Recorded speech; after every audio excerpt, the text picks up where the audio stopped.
নমস্কাৰ ডিবি নিউজৰ প্ৰতিগৰাকী দৰ্শকক স্বাগতম জনাইছো। আজি ৮ মাৰ্চ আন্তঃৰাষ্ট্ৰীয় নাৰী দিৱস আৰু আন্তঃৰাষ্ট্ৰীয় নাৰী দিৱসৰ এই পবিত্ৰ দিনটোতে আমাৰ সৈতে উপস্থিত আছে এগৰাকী মহিলা সমাজসেৱিকা ডক্টৰ সীমা বৰা। আমাৰ সৈতে যেহেতু তেখেত উপস্থিত আছে আমি পোনপটীয়াকৈ তেওঁৰ সৈতে কথা পাতিবলৈ বিচাৰিছোঁ।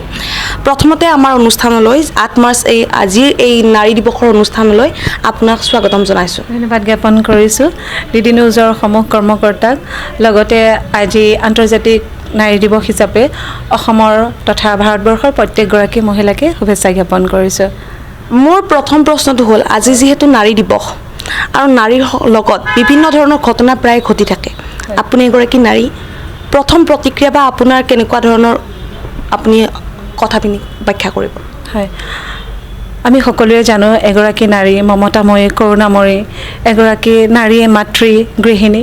তথাপিও সতী সীতাৰ দ্ৰৌপদীৰ কালৰে পৰাই এগৰাকী নাৰীয়ে নিজকে বাৰে বাৰে প্ৰতিপন্ন কৰি থাকিব লগা হৈছে, বাৰে বাৰে অগ্নি পৰীক্ষা দি থাকিব লগা হৈছে।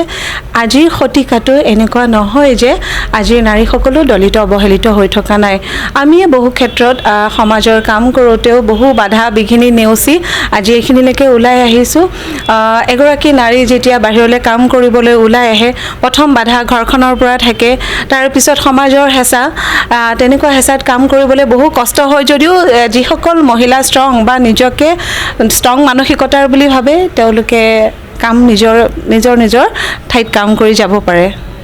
আজিও বহুখিনি ঠাইত দেখা পোৱা যায় কিছুমান ক্ষেত্ৰত কিছুমান লোকে বা পৰিয়ালৰ লোকে বা হওক সমাজৰ বিভিন্ন একাংশ লোকে আজিও নাৰীক অৱহেলিত বুলি গণ্য কৰি আহিছে বা তেওঁলোকে কোনো ধৰণৰ তেনেকুৱা কাম কৰিবলৈ দিয়া নাই। এতিয়া ধৰক সংবাদ জগতৰ ক্ষেত্ৰখনতে হওক বা যিখিনি আমাৰ যিখিনি লেখিকা আছে, মহিলা লেখিকা আছে, তেওঁলোকৰ ক্ষেত্ৰতে হওক, এইখিনি ক্ষেত্ৰত বৰ্তমান সময়তো একাংশ লোকে মহিলাখিনিক আগবাঢ়িবলৈ দিয়া নাই। আপুনি কি ক'ব?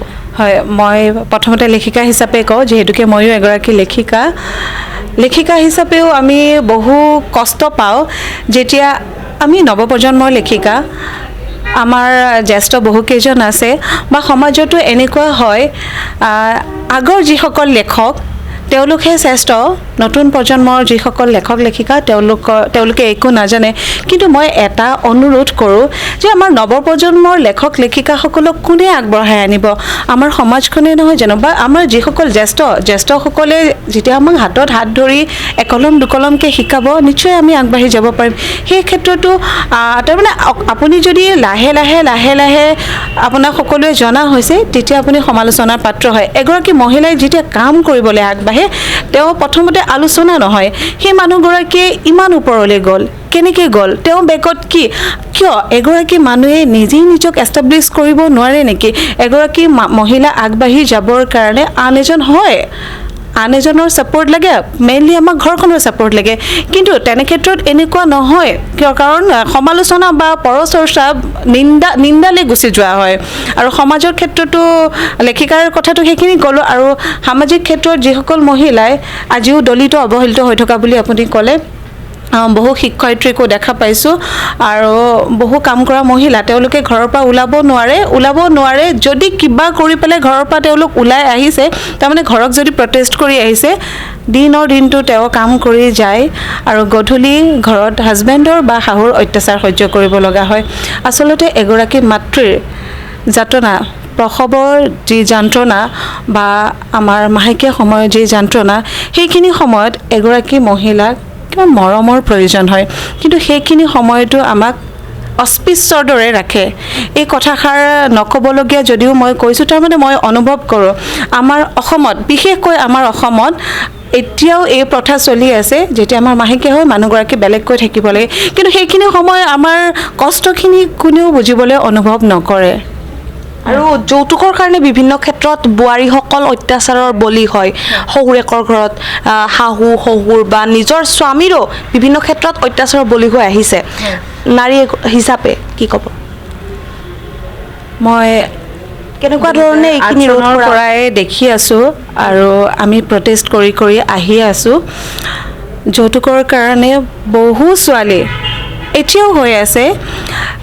কেৱল যৌতুক বুলিয়ে নহয়, আজিকালি বহু প্ৰশাসনিক বিষয়া প্ৰশাসনিক বিষয়া বুলি ক'লেও ভুল হ'ব, উচ্চ পদস্থ বিষয়া কিছুমানেও যি সৰু ছোৱালী কিছুমানক শোষণ কৰিব ধৰিছে। তাৰমানে এনেকুৱা কৰে যে মোৰ কথা তুমি মানিবই লাগিব, যদি নামানা তোমাক এনেকুৱা কৰা হ'ব। তাৰ ফলত আমাৰ প্ৰত্যেক দিনাই ধৰ্ষণ লুণ্ঠন হ'ব ধৰিছে। আৰু যৌতুকৰ আমি সোমালী লগতে নিৰ্ভয়া এওঁলোকৰ কথা আজি চাওক, অতীজৰে পৰা কেৱল নাৰীহে শোষিত অৱহেলিত হৈ আহিছে আৰু প্ৰত্যেক দিনাই অসমত ইটোৰ পিছত সিটো ধৰ্ষণ হৈ আছে। আমি যদিও সদায় কৈ থাকোঁ যে মহিলাক অগ্ৰাধিকাৰ দিয়া হৈছে, মহিলাক আগবঢ়াই দিয়া হৈছে, সেইখন অসমতে বা ভাৰতবৰ্ষতে প্ৰত্যেক দিনাই মহিলা ধৰ্ষিতাও হৈ আছে, লুণ্ঠিতাও হৈ আছে। কিন্তু তাৰ মাজতে নাৰীসকল আজি বহুখিনি ক্ষেত্ৰত আগবাঢ়ি গৈছে। তাৰ উদাহৰণ আপুনি বহুখিনি পৰিমাণে আগবাঢ়ি গৈছে। নৱপ্ৰজন্মৰ লেখিকা হিচাপে বৰ্তমান সময়ত আপোনাৰ নামটো এক লেখত ল'বলগীয়া নাম। আৰু যিখিনি মহিলা আগবাঢ়ি গৈছে তেওঁলোকে নিজৰ সাহসত আগবাঢ়ি গৈছে। এইসকল মহিলাৰ ক্ষেত্ৰত কি ক'ব? আমি আৰোহণ ফাউণ্ডেশ্যনে 2008 চনৰ পৰাই 2008 চনত যদিও ৰেজিষ্টাৰ হোৱা নাছিলে তেতিয়াৰ পৰাই কৰ্ম কৰি আছোঁ। আমি শেহতীয়াভাৱে 7 বছৰৰ আগত ৰেজিষ্টাৰ কৰিলোঁ। তেতিয়াৰ পৰা মই পিছপৰা মহিলাসকলৰ কাৰণে বিশেষকৈ অসমৰ ভিন্ন প্ৰান্তৰ আমাৰ মৰিগাঁও, নগাঁও, শিৱসাগৰ, গোলাঘাট, তাৰ আমাৰ যিখিনি মহিলা মই দেখা পাইছোঁ তেওঁলোকে ওলাই আহিব ভয় কৰে, নিজকে উলিয়াই আনিব ভয় কৰে। মই তেওঁলোকৰ লগত গৈ ফেচ টু ফেচ কথা পাতি তেওঁলোকৰ প্ৰব্লেম কি আচলতে কথা পাতোঁ। তেতিয়া কয় যে কাম কৰিলে আমাৰ হাজবেণ্ডে আমাক মাৰিব, শাহুৱে আমাক পিটিব, গতিকে আমি কাম কৰিব নোৱাৰোঁ। তেনেকুৱা ঠাইত গৈ আমি এৱাৰনেছ কেম্প কৰোঁ। এৱাৰনেছ কেম্প কৰি তেওঁলোকক আমি পশুপালনৰ ওপৰত ট্ৰেইনিং দি পেলাই কাঠফুলাৰ ট্ৰেইনিং দিয়া, লগতে যিসকল মহিলাৰ ঘৰত তাঁতৰ শাল আছে তেওঁলোকক সূতা দিয়াৰ ব্যৱস্থা কৰি অলপতে মই যোৱা বছৰ এপ্ৰিলত চেপা পদ্ধতিত কিদৰে মাছ পালন কৰিব লাগে, কম ঠাইৰ ভিতৰত কম সময়ত কেনেকৈ মীন পালন কৰিব লাগে, তেনেকুৱা কিছুমান ট্ৰেইনিং দি বহু মহিলা আমি সবল কৰিবলৈ সক্ষম হৈছোঁ। লগতে আমাৰ গুৱাহাটীৰ কাৰণে PMKVY আমাৰ প্ৰধানমন্ত্ৰী যোজনাৰ আৰু লগতে ASDMৰ পৰাও আমি স্কিলৰ ট্ৰেইনিং দিওঁ, বিউটিচিয়ানৰ ট্ৰেইনিং দিয়া, ডাটা এণ্ট্ৰি ট্ৰেইনিং দি পেলাই বহু মহিলাক 3মহীয়া ট্ৰেইনিংটোৰ ভিতৰত আমাৰ 2 মাহৰ প্ৰেক্টিকেল থাকে, বাকীখিনি সময় তেওঁলোকক আমি বেচিকেলি প্ৰেক্টিকেল কৰাওঁ যাতে তেওঁলোকে য'ত কৰ্ম কৰিব যায় কৰ্ম কৰিব গৈ পেলাই ভয় খাব লগা নহয়। আচলতে তেওঁলোকক শিকোৱা হয় যে কমিউনিকেশ্যন স্কিল কেনেকৈ এজনৰ লগত আন এজনৰ লগত কথা পাতিব লাগে, সেইখিনি শিকাই কৰি আমি তাৰ পৰাও কমেও 1200 মহিলা এতিয়ালৈকে প্লেচমেণ্ট কৰিছোঁ। আৰু আজি যিহেতু আপোনালোকে নাৰী দিৱস হয় সাহিত্যৰ ক্ষেত্ৰত অকণমান ক'ব খোজোঁ। আৰোহণ ফাউণ্ডেশ্যন জন্ম দিয়াৰ মোৰ উদ্দেশ্য আছিলে নাৰী সবলীকৰণ, লগতে আমাৰ নতুন প্ৰজন্মৰ মাজত সাহিত্যৰ প্ৰচাৰ আৰু প্ৰসাৰ। যিহেতুকে আমাৰ অসমীয়া ভাষা সংস্কৃতি লুপ্তৰ পথলৈ গৈছে। আজিকালি আমাৰ সন্তানসকলে অসমীয়া বুলি ক'লে জাপ মাৰি উঠে, অসমীয়া পঢ়িব নোখোজে। তেওঁলোকৰ কাৰণে মই কবিতা কেনেকৈ বহুকেইজন আমাৰ কনিষ্ঠ শিকাইছোঁ যে কবিতা কেনেকৈ লিখিব লাগে, সাহিত্য চৰ্চা কিদৰে কৰিব লাগে, আৰু বহুকেইখন কৰ্মশালাও কৰি থকা হৈছে। অহা 1 এপ্ৰিলতো তেনেকুৱা এখন নৱপ্ৰজন্মৰ যুৱতীসকলক লৈ পেলাই এখন কৰ্মশালা কৰা হ'ব, সাহিত্যৰ কৰ্মশালা, য'ত থাকিব কবিতা, অনুগল্প আৰু প্ৰবন্ধ। যিসকল প্ৰবন্ধকাৰ অনুগল্পকাৰ কবি তেওঁলোকৰ মনৰ ভাৱ তাতে প্ৰকাশ কৰিব পাৰিব আৰু ভাল পৰ্যালোচক আমি ৰাখিছোঁ, বিজ্ঞসকলে সেই আলোচনাত থাকিব। আৰু আজি যিহেতু আপোনালোকে নাৰী দিৱস উদযাপন কৰিলে, নাৰী দিৱস উদযাপন কি কাৰ্যসূচী আপোনালোকে হাতত লৈছে আৰু কেনেকুৱা ধৰণৰ কাৰ্যসূচী হাতত লৈছে? হয়, আজি ইয়াতে আমি 10গৰাকী মহিয়সী নাৰীক বঁটা প্ৰদান কৰিলোঁ। তাতে সেৱাশ্ৰী আমি কুইন ওজা ডাঙৰীয়ানীক দিলোঁ, মাননীয় সাংসদ ডাঙৰীয়ানী ইন্দ্ৰাণী বৰুৱা তেখেতক আমি প্ৰান্তশ্ৰী দিলোঁ, উপমহাপৰিদৰ্শক অসম আৰক্ষীৰ ডক্টৰ ৰিভা হাজৰিকা তেওঁক এই বৰ্ষৰ সাহিত্যশ্ৰী প্ৰদান কৰা হ'ল, স্বপ্নালী মহন্ত তেখেতক কাব্যশ্ৰী, মাধুৰিমা চৌধুৰী তেখেতক কলাশ্ৰী প্ৰদান কৰা হৈছে, ডাক্তৰ মিতালী বৰা তেখেতক জ্ঞানশ্ৰী, মণিতা বৰগোহাঁই পূৰ্বশ্ৰী, জুনু ৰাজখোৱা সাধনাশ্ৰী, মৰমী গোস্বামী তেখেত কৃতি শিক্ষয়িত্ৰী, সেই গতিকে তেওঁ শিক্ষাশ্ৰী, আৰু মিনু হাজৰিকা এগৰাকী সংগ্ৰামী মহিলা, তেখেতৰ বাওঁ হাতখন আৰু ভৰিখন নাই, তেনেকৈ তেওঁ সংগ্ৰাম কৰি আজি আমাৰ সৈতে আৰোহণৰ সৈতে বহু দিনৰ পৰা জড়িত হৈ আমাৰ এই অনুষ্ঠানটোকো আগবঢ়াই লৈ গৈছে, লগতে বহুকেইটা সামাজিক অনুষ্ঠানক আগবঢ়াই লৈ গৈছে।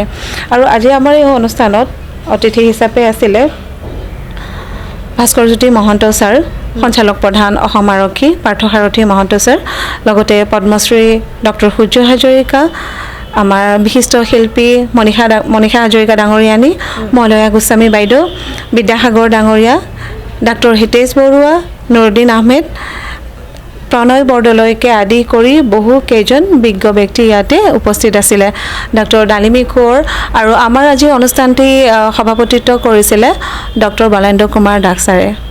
আৰু গ্ৰামাঞ্চল আৰু নগৰাঞ্চলৰ বা চহৰাঞ্চলৰ ভিতৰত আপোনাৰ নাৰী শিক্ষাৰ যিটো প্ৰয়োজনীয়তা, সেইটো চহৰাঞ্চলত বেছি প্ৰয়োজনীয়তা আছে নে গ্ৰামাঞ্চলত বেছি প্ৰয়োজনীয়তা আছে বুলি ভাবে? ইয়াতে গাঁও বা চহৰ বুলি কথা নাই, দুইটাতে আছে। যিহেতুকে চহৰ অঞ্চলৰ সকলে শিক্ষাৰ অভাৱ ইমান নপৰে ইয়াতে, সেই গতিকে গাঁও অঞ্চলত বহু বেছি দৰকাৰ। লগতে এৱাৰনেছ, তেওঁলোকক এৱাৰনেছ কেম্প কৰা বহুত দৰকাৰ আছে। শিক্ষাৰ প্ৰসাৰ আৰু প্ৰচাৰ আজিলৈ বহু আগবাঢ়ি আহিছে মহিলা, এতিয়া অশিক্ষিত মহিলা বহু কম আছে, তথাপিও কিছু কিছু অঞ্চলত এতিয়াও শিক্ষাৰ পোহৰে ঢুকি পোৱা নাই। সেই অঞ্চলত আমি ভাবোঁ যে যিসকল আমি চহৰৰ মহিলা, যিসকলে ধৰক মই এটা অৰ্গেনাইজেশ্যন চলাই আছোঁ আৰু কোনোবা আছে, তেনেকৈ যদি আমি 4-5গৰাকী মহিলা গোট হওঁ, ধৰক আপুনি মই আৰু আন 4গৰাকী মিলি আমি এটা সক্ৰিয় দল সংগঠন হৈ তেনেকুৱাকৈ আমি এৱাৰনেছ কেম্প কিছুমান কৰিব পাৰোঁ, য'ত নেকি আমাৰ শিক্ষাৰ পোহৰ ঢুকি পোৱা নাই, তাতে আমি শিক্ষাও দিব পাৰোঁ। আপোনাৰ যি আৰোহণ ফাউণ্ডেশ্যন আছে, আৰোহণ ফাউণ্ডেশ্যনত কিমান কেইগৰাকী মহিলা বৰ্তমান সময়ত জড়িত হৈছে? কমেও ইয়াতে 30,000 মহিলা জড়িত হৈ আছে অসমৰ বিভিন্ন প্ৰান্তৰ, লগতে আমাৰ দিল্লী, আন্ধ্ৰা, মধ্যপ্ৰদেশতো আছে। বৰ্তমানলৈ 30,000 মহিলা জড়িত হৈ আছে। আৰু গোটেইখিনিয়ে নাৰী শিক্ষাৰ ক্ষেত্ৰত, বিশেষকৈ আপুনি যিহেতু আপুনি CMD হয় আৰোহণ ফাউণ্ডেশ্যনৰ, এইটো মোৰ শেষৰটো প্ৰশ্ন, নাৰী শিক্ষাৰ ক্ষেত্ৰত কেনেকুৱা ধৰণে চৰকাৰৰ ফালৰ পৰা হওক বা সমাজৰ ফালৰ পৰা হওক বা ফাউণ্ডেশ্যনবিলাকে কেনেকুৱা ধৰণে পদক্ষেপ লোৱাটো উচিত বুলি আপুনি ভাবে?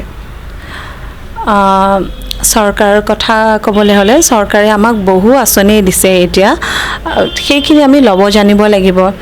BJP চৰকাৰখনে প্ৰধানমন্ত্ৰী ডাঙৰীয়াৰ লগতে আমাৰ মাননীয় মুখ্যমন্ত্ৰী ডাঙৰীয়াও আমাৰ বহুকেইখন আঁচনি দিছে। মই অকণমান আগতে যে কৈ থ'লোঁ আপোনাক PMKVY, তাৰ জৰিয়তে ইয়াতে 3মহীয়া স্কিলৰ ট্ৰেইনিং দিয়াৰ পিছতে যিসকল ক্লাছ 8 পাছ 10 পাছ তেওঁলোককো প্লেচমেণ্টৰ ব্যৱস্থা কৰি দিয়া হৈছে। আৰু আমি যদি ইনিচিয়েটিভ ল'বলৈ যাওঁ, মই ভাবোঁ যে যিবোৰ অঞ্চলত শিক্ষাৰ পোহৰে ঢুকি পোৱা নাই, তাত গৈ আমি এৱাৰনেছ কৰিব লাগিব। লগতে আমি নিজকে ইম্প্ৰুভ কৰিবৰ কাৰণে, তাৰমানে আমাৰ শিক্ষাৰ্থীসকলক ইম্প্ৰুভ কৰিবৰ কাৰণে আমি কিছুমান মটিভেশ্যনেল এৱাৰনেছো কৰিব লাগে। লগতে স্কিলৰ ট্ৰেইনিং কিছুমানো কৰিব লাগে, যাৰ পৰা বেছি ডেভেলপ হ'ব আৰু শিকিব। আচলতে মহিলাসকলে নিজকে বহু দুৰ্বল বুলি ভাবি পেলাই নিজক পিছ পেলাই মানে মই হয়তো আগুৱাই যাব নোৱাৰিম, মোৰ এইখিনি অৰ্হতা নাই, মই আগবাঢ়ি যাব নোৱাৰিম, তেনেকুৱা এটা মনোভাৱ নাৰাখি নিজকে আগবঢ়াই লৈ যাবলৈ চেষ্টা কৰিব লাগে। তেতিয়া আমাৰ লগতে আন 10জনো উপকৃত হ'ব বুলি মই ভাবোঁ। আৰু আপোনাক ধন্যবাদ জনালোঁ। আৰু পুনৰবাৰ আজি যিহেতু নাৰী দিৱস, পুনৰবাৰ আন্তঃৰাষ্ট্ৰীয় নাৰী দিৱসৰ আপোনাক আমাৰ DB নিউজৰ তৰফৰ পৰা শুভেচ্ছা জনালোঁ। আপুনিও এগৰাকী নাৰী আৰু ইমান সুন্দৰকৈ আৰম্ভণিৰ পৰা শেষলৈকে মোক সহযোগ কৰিলে, মই আপোনাকো শুভেচ্ছা জ্ঞাপন কৰিলোঁ। লগতে DB নিউজৰ সমূহ কৰ্মকৰ্তাক আন্তৰ্জাতিক নাৰী দিৱসৰ শুভেচ্ছা জনাই ধন্যবাদ জ্ঞাপন কৰিলোঁ। আৰু এটা কথা কৈ দিয়ক, নাৰী দিৱস বুলি প্ৰতিগৰাকী নাৰীক আপোনাৰ এটা কথাই হয়তো সাহস দিব, প্ৰেৰণা যোগাব, যিহেতু আপুনি এটা ফাউণ্ডেশ্যন চলাই আছে, আপোনাৰ বিভিন্ন ধৰণৰ আপুনি পুৰস্কাৰেৰে পুৰস্কৃত হৈছে, বিভিন্ন ধৰণৰ প্ৰধানমন্ত্ৰী হওক বা মুখ্যমন্ত্ৰীয়ে হওক, কি ক'ব? এটা মেছেজ দিয়ক, যিটো মেছেজৰ জৰিয়তে প্ৰতিগৰাকী মহিলাই সাহস পায়, অনুপ্ৰেৰণা পায়, সেইটো মেছেজ যদি দিয়ে। মই এটা কথাই ক'ম, আচলতে আমি সদায় কৈ থাকোঁ যে নাৰী সবলীকৰণ কৰিব লাগে, কিন্তু আমাক সবল কোনে কৰিব?